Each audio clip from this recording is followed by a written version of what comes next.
আপনার পরিবারে কে কে আছে? আমার পরিবারে তেমন কেউ নেই। একটা সময় আমার দুটা ভাই ছিল, তাদেরকে আমার সর্বস্ব দিয়ে লেখাপড়া শিখিয়েছিলাম। কিন্তু যখন তারা চাকরি পেয়ে প্রতিষ্ঠিত হলো, এই অসহায় ভাইটিকে ছেড়ে তারা চলে গেছে।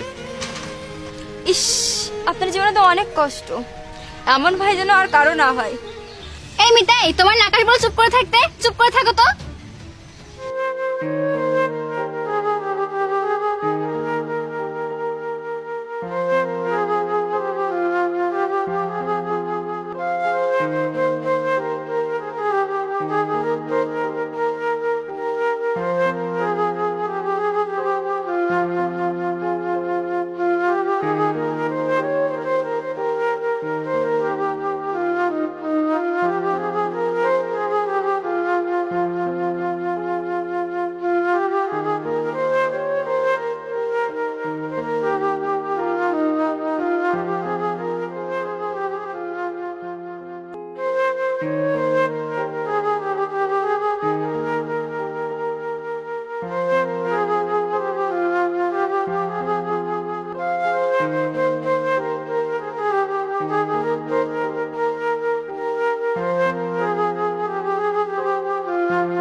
না, তোমার ভাড়া রাখো। স্যার, ভাড়া তো 150 টাকা। আমার কাছে এত টাকা খুচরা নেই। আরে তুমি পুরোটা রাখো তো। আকাশ, উনি পুরোটা কেন রাখবে? এই 150 টাকা রেখে বাকি টাকা ফেরত দাও। আরে ও গরিব মানুষ, সেজন্য দিয়েছি। স্যার, আমি গরিব হতে পারে, কিন্তু কারো কাছ থেকে হাত পেতে ভিক্ষা নেই না। আপনি আপনার টাকা রাখুন আর আমার 150 টাকা দিন।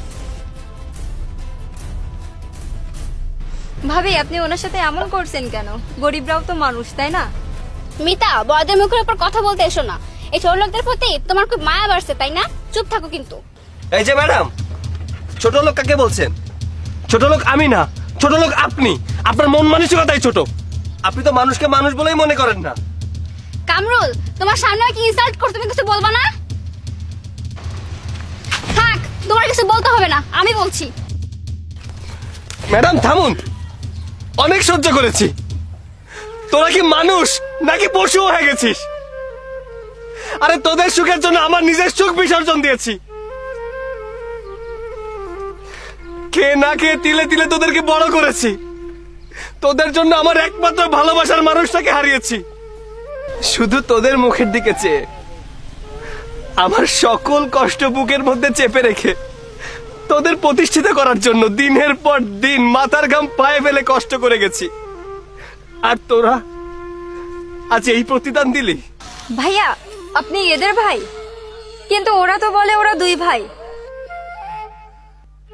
ছি আকাশ, ছি ভাইয়া, আপনারা এত নিচু মনের মানুষ? হ্যাঁ, ঠিকই বলেছি। আমরা দুই ভাই, ও আমাদের সৎ ভাই। আর কখনো শুনেছো সৎ ভাই কখনো আপন হয়? আমি সৎ ভাই, তাই না? ভালোই বলেছিস। একটা সময় জমিতে আমি একাই কাজ করতাম, কিছু টাকা বাঁচবে বলে। আর ওই টাকাটা তোদের পড়াশোনার জন্য বাঁচিয়েছি। নিজে না খেয়ে তোদেরকে খাইয়েছি, নিজে একটা ভালো কাপড় না পরে তোদেরকে পরিয়েছি। তোদের কখনো বাবা মায়ের অভাব বুঝতে দেইনি। আমি বিয়ে করিনি কেন জানিস? বিয়ে করলে তোদের ভালোবাসা ভাগ হয়ে যাবে তাই। এত ত্যাগ স্বীকার করার পরেও তোদের চোখে আমি শুধুই সৎ ভাই। আমি চাই তোরা সবসময় ভালো থাকিস, সুখে থাকিস। আর শোন, তোদেরকে যাবার বেলা একটা কথা বলে যাই। আজ আমি অনেক খুশি, কারণ আমি আমার বাবার কথা রাখতে পেরেছি। তোরা আজ প্রতিষ্ঠিত। তবে এই সমাজের চোখে তোরা মানুষ হলেও আমার চোখে তোরা মানুষ হতে পারিসনি। জ্ঞান শোনার সময় এখন আর নেই। ভাইয়া চলো।